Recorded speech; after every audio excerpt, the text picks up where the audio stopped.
All right, everyone, we are ready. Here we go. Vonnie Von with Gargoyles Quest 2 any percent. Vonnie, the floor is yours. Take it away. Alrighty, thank you very much, Cubs. Hello, everyone. My name is Vonnie, and I will be doing a run of Gargoyles Quest 2 here. This is a late release on the NES. It is based on the Ghosts and Goblins series. It's also a sequel, as you can see here, and it's going to be a lot of fun. And so I'm going to get started soon. But before I get started, I would be remiss if I didn't introduce the friendo who will be joining me for this questing journey, and that, of course, is everyone's favorite SchalaKitty. Oh, thank you. I'm basically here for vibes. Vibes and pets, yes. Yes, We'll that is basically why I'm sure here. we will get to that eventually. So, alrighty. Well, if everybody's ready to go, I will go ahead and count in. Time starts as soon as I hit start here on this title screen, and let's get started in 5, 4, 3, 2, 1, go. All right, so starts out with some lore, and as soon as we get to where we can actually see things going on, we're going to be talking to a king. This is going to be a very common thread throughout the game. We talk to lots of kings, and this king is telling us that if we want to prove ourselves to be a great warrior, we need to go to the testing ground. So that's where we're headed now.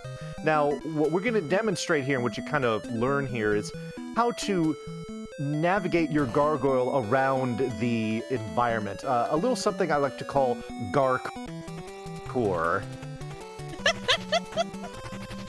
where we're going to float and cling to walls and jump off of them and come up here, and then we're going to go over here. We need to grab this vial here. Now, this vial here, this is like the currency of the game. We're not going to buy anything because we don't need to, but we just need to grab this in order to finish that scene. And this monster is telling us, hey, while you're in the training ground, some really bad stuff happened, so you might want to go check it out. Now, you notice when we leave here,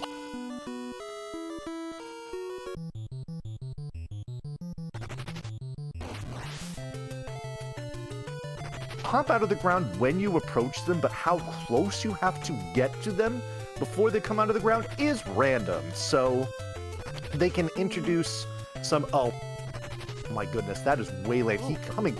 I just took damage there. That was an absolute troll job by those guys. Not cool. They also introduce a ton of lag to the game, so we want to eliminate them ASAP. And, of course, they weren't nice, so whatever. All right, this next section here is a little sensitive. We're going to just pop up here to get rid of that guy, and then we're going to just pop up to bait him to move out. And then we're going to come down here, kill him on the way down, kill him on the way up. All right, now, This is fun. We're going to fly right into this spike wall and go, ouch, 1, 2, oh, shoot. No, I only have 1 heart. I can't do this now. I have to go down the other way. All right, so normally you're supposed to be able to, you can grab onto that, jump up 1, 2, 3, and go over all of that. Unfortunately, you have to have a heart in order to do that, which I don't have because I got trolled by those ghoul enemies. So we have to go underneath, which wastes a decent amount of time, but we made it. We played it safe. By the way, you've not introduced the name of our protagonist. Oh, yes, I apologize. This is Firebrand. Firebrand is about to confront the first boss, who is an RNG nightmare. And yeah, he's going to go ahead and do this because he sucks. And he's going to jump down because he also sucks. And then he's going to come up and do that. And then he's going to give us the basketball. Finally, that's what we want. So that little blue and orange projectile that kind of bounces along, we refer to it, for obvious reasons, as the basketball, and it's nice because it stays on screen forever, and he waits for it. He just watches it float off the screen before he does anything else, and because it's so slow, we could just sit there and wail on him until he dies. But he's dead now. Death screen. The good death. And that's good.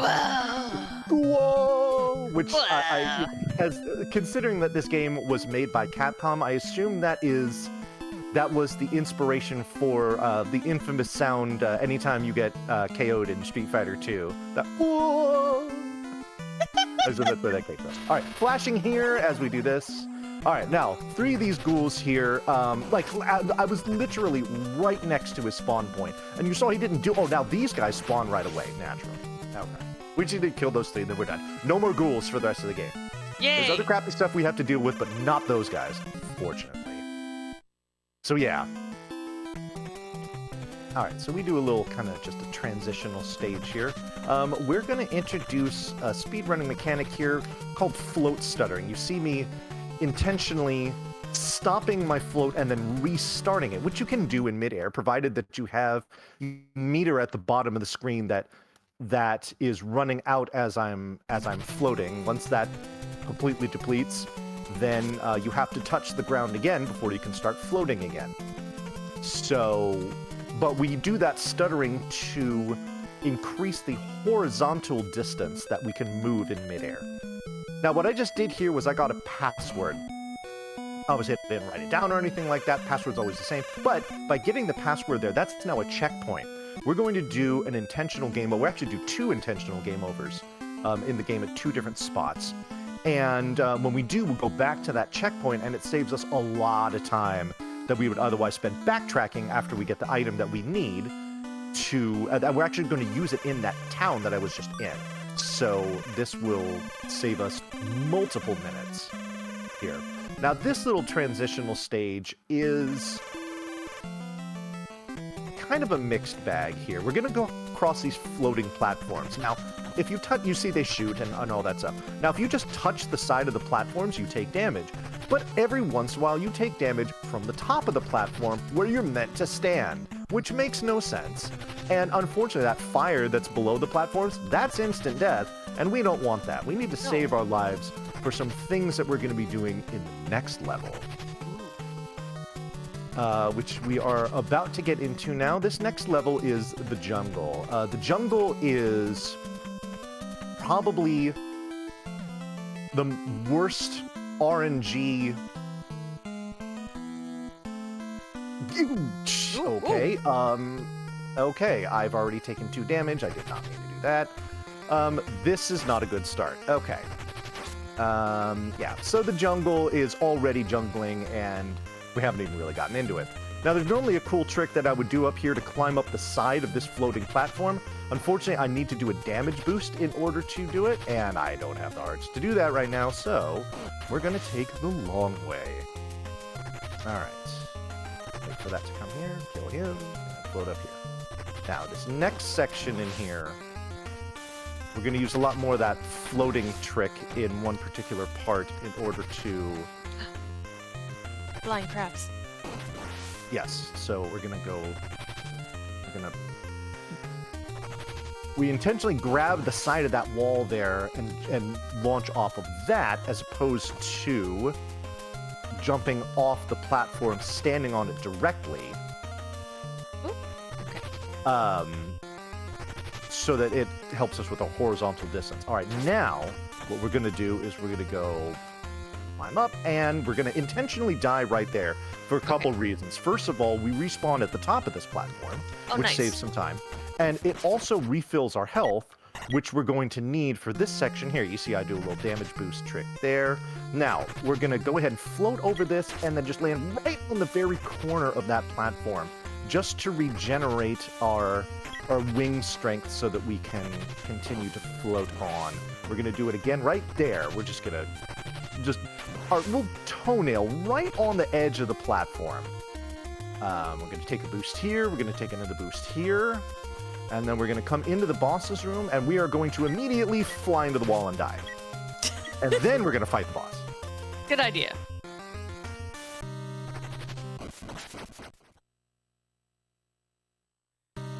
I have a lot of questions about the ecology around here, but I know we're in hell, right? We're in the monster world. Oh, sorry, the monster world, legally distinct from hell. There is no implication that this is hell, and this is true. And there is the kind of suggestion that there are plenty of monsters, Firebrand being one of them, that are quote unquote good. which I suppose means that they have a admirable moral compass, and just people assume that they're evil because they're monsters, which might inherently be unfair. You never know. I apologize for being unfair and judging. I do want to know, though, what is the water made of? If it is water, it is very red. What is it made of? I believe it's made out of evil fire. Okay. I mean, there's evil stuff going on here. Don't get me wrong. I'm not trying to paint the monster world as being completely. Okay, so it has the whole vibe of, you know, oh, back in my day, we had to cross the evil fire river both ways, 15 miles, and we liked it. Speaking of crossing the evil fire river, that's exactly what we're going to be doing here. A little something that we like to refer to as the jump.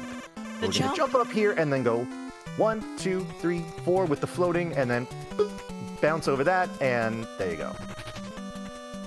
And that's how we get over that section. See, just like how Grandpappy Firebrand had to do it. Exactly. We didn't complain about it neither.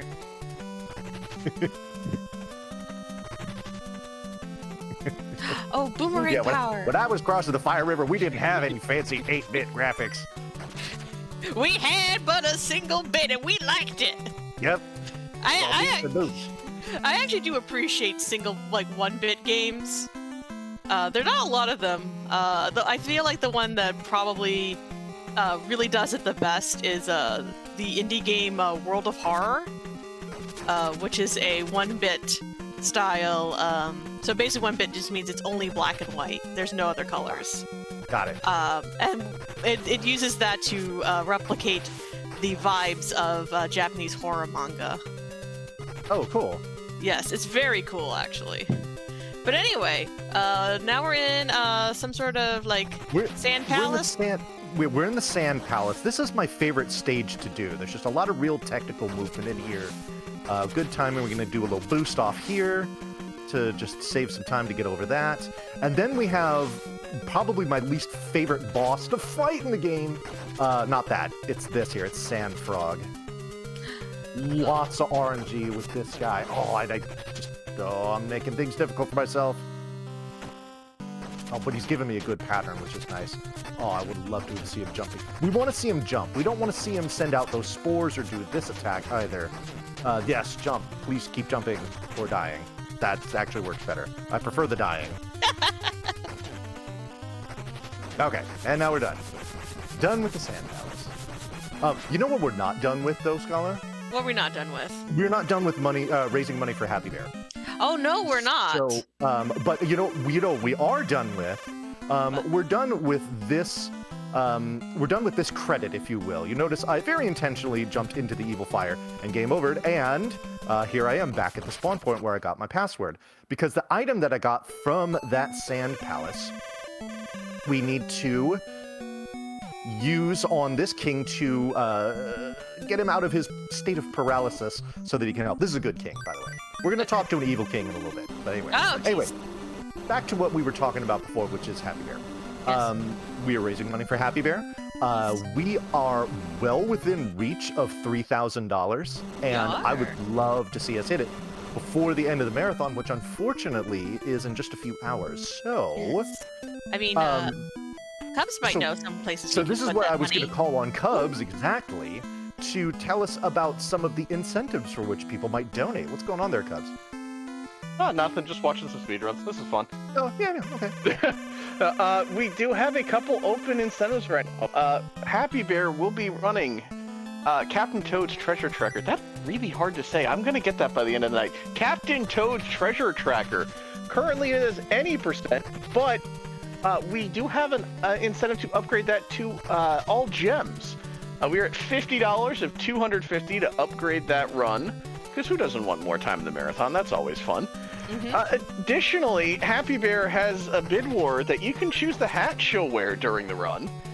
You can choose from either a Magikarp hat or a pink beanie. We've been told that the Magikarp hat is hype. I can't wait to see that myself.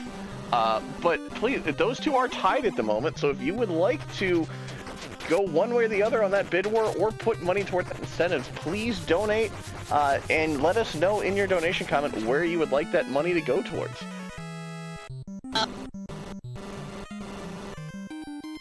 Marathon safety. I'm going to talk to the...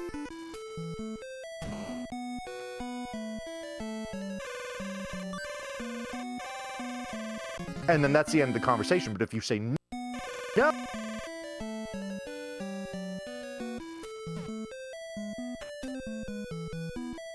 No, then he shows you what it is, and what the invention does is it gives you an extra life heart. Nice. Which is going to be really useful on the boss of this stage, which can be the biggest RNG nightmare of the game.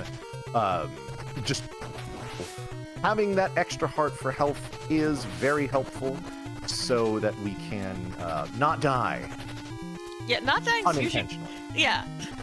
We only want to die, you know, when we're planning it. Yeah, exactly. I will die when I say so. Thank you very much.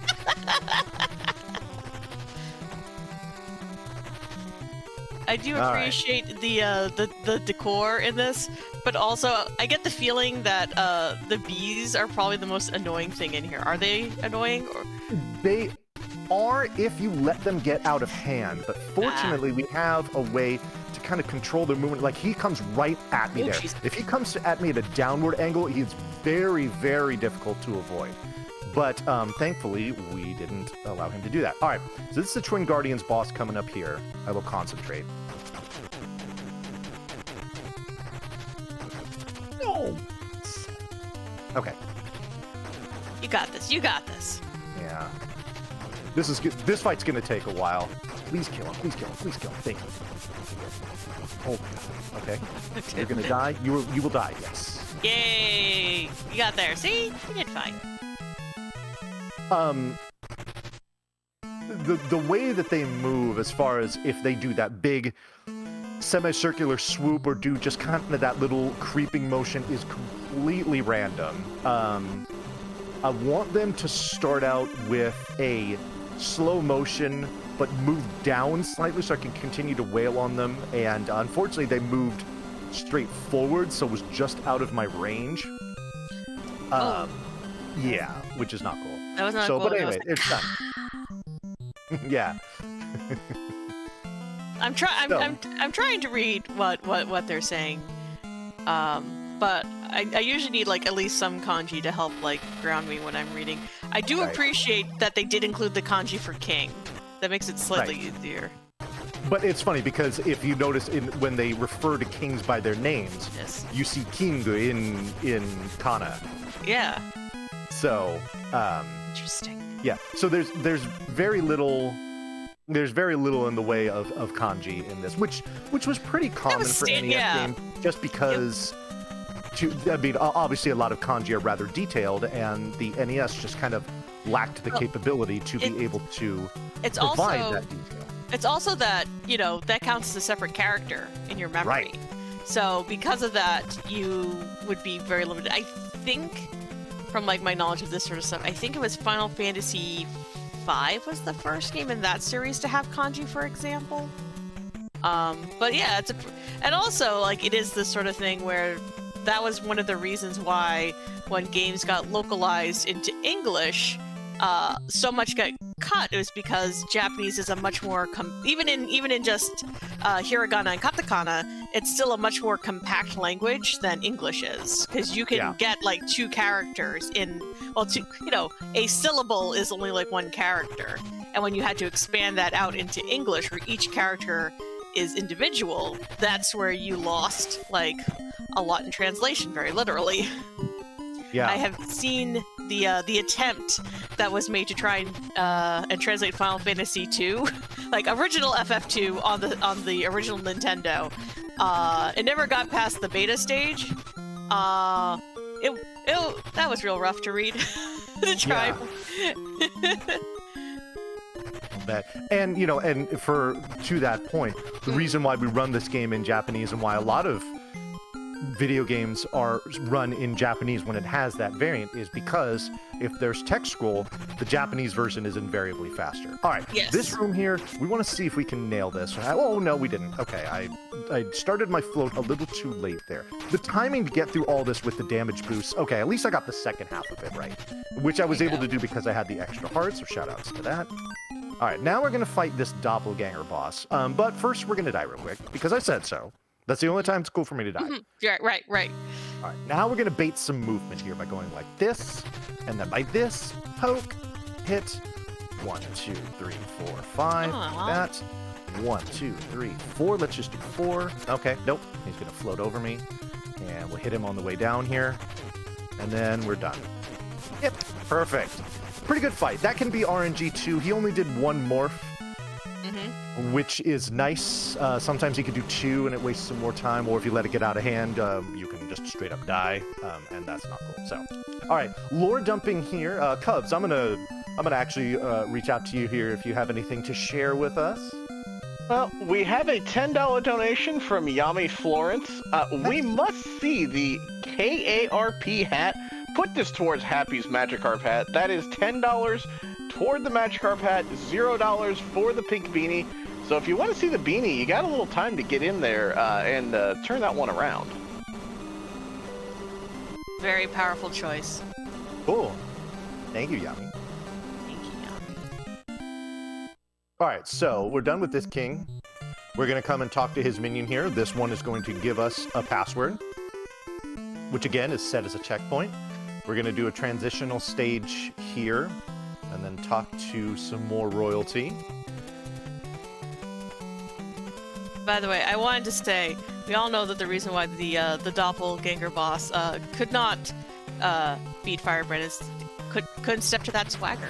We much appreciate Firebrand's amazing block cycle. Oh yeah, exactly. This is really far into the run to even mention that, but yeah, I'll demonstrate it right here. Oh that walk cycle is peak confidence. I mean, he's trying to prove himself. That's kind of the common thread of this game, is that he's proving himself to be the legendary Red Blaze. Also, what we are talking to here is the only queen that we will encounter in the game, so shout-outs to all my queens out there. Yes. Yas, queen. Wait, hold up. I know she turned it off for the marathon, but normally on this channel, Happy Bear does have a little reward for declare Happy Bear the queen. Oh, nice. That's awesome. Yo, we did, Ari, and no coincidence that you would show up when I would say that.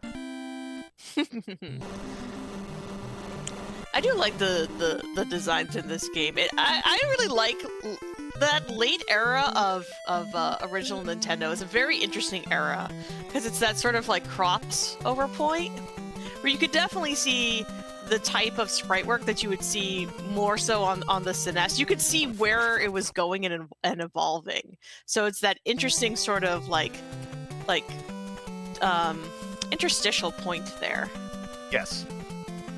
You know, speaking of this game and sprite work on the Super Nintendo, a lot of folks are familiar with a game called Demon's Crest, which is essentially Gargoyles Quest 3. The sprite work in that game is incredible. So, it's one of the most aesthetically pleasing Super Nintendo games in existence. Now I have to go and look at this. Oh, Demon's Crest? Yeah, I'm gonna go look at this.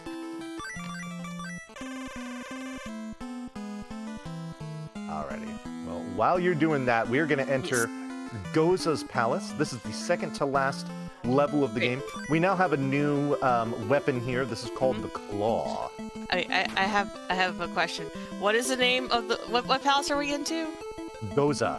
Oh, Boza. I thought for a second I thought it was like Goza. Like is this like a no, it is crossover? Goza. G-O-Z-A. Yeah, so it is. So does Gargoyles Quest 2 happen in the same universe as Ghostbusters? Discuss. Oh, like if they said it from, like, yo, this lady with a flat top, her name was Goza. She No. released all these dogs all over town.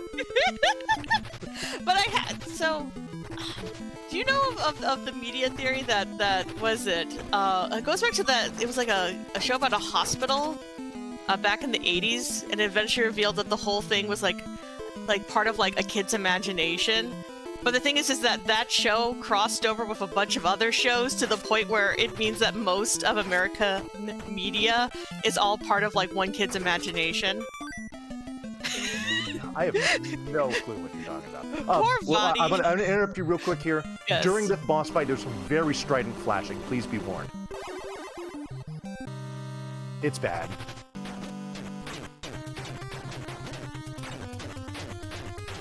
Take this damage boost here so we can land back on this platform and just keep wailing on his face, and we're done. Saint Elsewhere. Yes, thank you. Soap opera. Or am I mixing that up with something else? No. That's exactly what we're talking about. Oh. Yeah. So Whoa, Saint. there's another glow. Whoa. Yeah, Saint Elsewhere was a television series, but the thing is that television series crossed over with other series, which crossed over with other series, so on and so forth, and it forms this giant web of interconnections. Anyway, Well, there you go. You got your true Scala couch experience. Scala, you know me. I am definitely a big fan of one show or game that provides inspiration to a lot of others. Yes. All right, final stage of the game. This is King Brager's fortress. Hot jam alert. If you've got some jam emotes, now is a perfect time to drop them into chat. You also. Oh, go ahead. Real fun damage boost tricks in here too. Here's one of them coming up here. Okay. We're gonna go bounce off those spikes, which are instant death, by the way.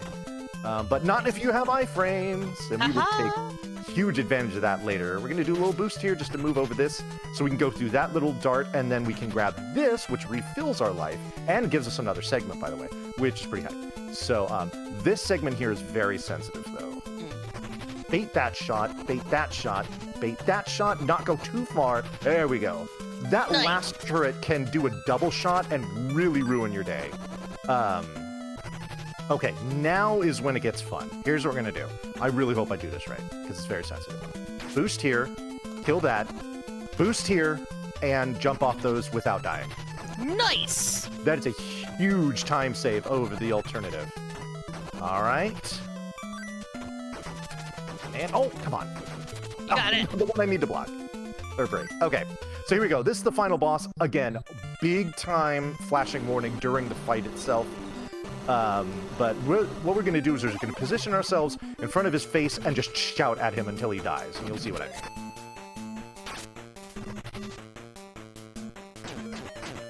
Oh, gosh, yeah. Okay, it's done. Oh, okay. Alrighty, so time is going to be coming up in a little bit. We're going to finish a conversation with this guy, and then we're going to go back to a fun place, and then we're going to talk to a king there, and then when that conversation ends and fades to black, then it will be time, and that's going to be in about like 10 seconds or so. So get ready, and I will let you know. I think it's about like 4 more text boxes here. We're talking, and time. Time! GG! Yes. Thank you. Ah, shoot. I was hoping for sub 27, but that's okay. It was still a good show. Oh, super good show. So yeah. So that was Gargoyles Quest 2 for the NES, and I hope you enjoyed it, and I hope you enjoyed what we were doing here. So heck yes. I do want to give a shout out here, and that shout out is to the power of community. I will admit that, especially before this marathon started, and even now, I don't know Happy Bear at all. I've never directly interacted with them at all. With her, sorry. Never interacted with her at all. So, you might be wondering, okay, well, if you don't even know who this person is, why are you in a marathon to raise money for them in their time of need? And the simple reason is because I was asked to. I was asked to buy the very, very dear friend that's here in voice chat with me, Schala. And yeah, and Schala, you reached out to me and said, hey, we're doing this marathon. Do you have anything to offer? My friend needs help. And that was all I needed to hear, was that Schala needed help for someone else. And I said, yeah, you've got me. So it's just, I thought about that after I agreed to do this marathon, that's really cool that we have this community in speedrunning that will allow us to have these bonds and relationships where, we pick each other up in time of need. And there are times where we really need it, hence, why we're doing this in the first place. So, so Happy Bear, if you're out there listening, and I believe you are because I see you here in chat, it was an absolute pleasure to be a part of this marathon, to help you out. I hope that you, I hope that you get the help that you need, that we're all here trying to work for, and yeah, and again, Schala, thank you for reaching out to me so that I can help out, because I just love to do this stuff. I mean, you can see on my page, I've done probably close to 100 marathon runs throughout my time as a streamer, and it's something I love to do, and this is just, opportunities like this are just great, and I don't take them for granted. So so thank you everyone watching, thank you everyone putting this on, and but yeah, we're not done. Like I said, we want to hit 3,000. Let's get there for Happy Bear, please. Yes. Oh, I like that. Let's get there for Happy Bear. I like it. Get there for the bear. Yes. But Vonnie, since we did finish a little underestimate, we did.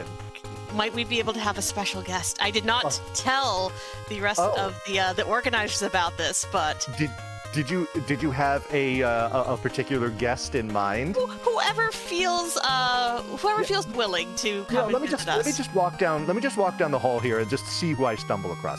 Give me just a second, okay? No problem. While we're doing that, Cubs, do you mind telling folks what they could put their money towards if they would like to get there for Happy Bear? Well, we have a couple of open incentives at the moment. One incentive to upgrade, talking is hard, to upgrade her run later this marathon of Captain Toad's Treasure Tracker to all gems. We're at $50, the $250 necessary for that. We also have a bid war going for the hat that Happy Bear will wear, either a Magikarp or a pink beanie. That Magikarp is currently in the lead. And I see that I'm being interrupted by someone much more important at the moment. That is a true fact that you just spoke. Yes, this is our special guest. She is my dog. She is the goodest girl on all of Twitch.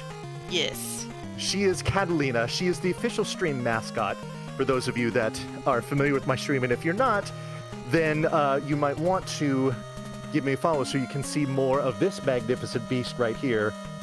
She is very floofy. She is very gorgeous as well. And we all love her very much, especially Schala. I don't think there's any of my stream viewers who are more of a fan of this dog than Schala. She is so good. Definitely gets to make that claim. So yes, always a crowd pleaser to bring this beautiful creature onto your computer screens. So yes, we're not going to do the full act. She normally does this thing where she kind of like turns to liquid in my arms and will just kind of flop all over the place. She will give me kisses, though. No, we got kisses. You are a very sweet girl. Well, so yes. Thank you, Vonnie, for sharing this run. And yeah, community is very important. I thank you for sharing those very wise words. It was when we needed folks to come in, and I get asked, all right, do you have some good folks that you know who would be able to come in, put on a great show for a good cause? You were definitely, right at the top of my list, and it's always a pleasure to be on the couch with you, to do good things with you, and yes, and also to see Linda. Yeah. No, sweet baby girl. There might have been some ulterior motive there with inviting me to be on this on this program so that you could see my dog. Just another opportunity. Yes. But you know what? That's fine, because one of the many themes of my stream is that I am a man of the people, and I love to give the people what they want. And if they want dog, they get dog. Doggo. So, yes. Thank you so much. But, Cubs, what we got coming up next? Well, up next we have Shiny Zenny running the always popular Super Metroid 100%. Chat, please stick around for that. We will be back. We'll be heading back to the countdown screen, but we will be back here shortly with our next run.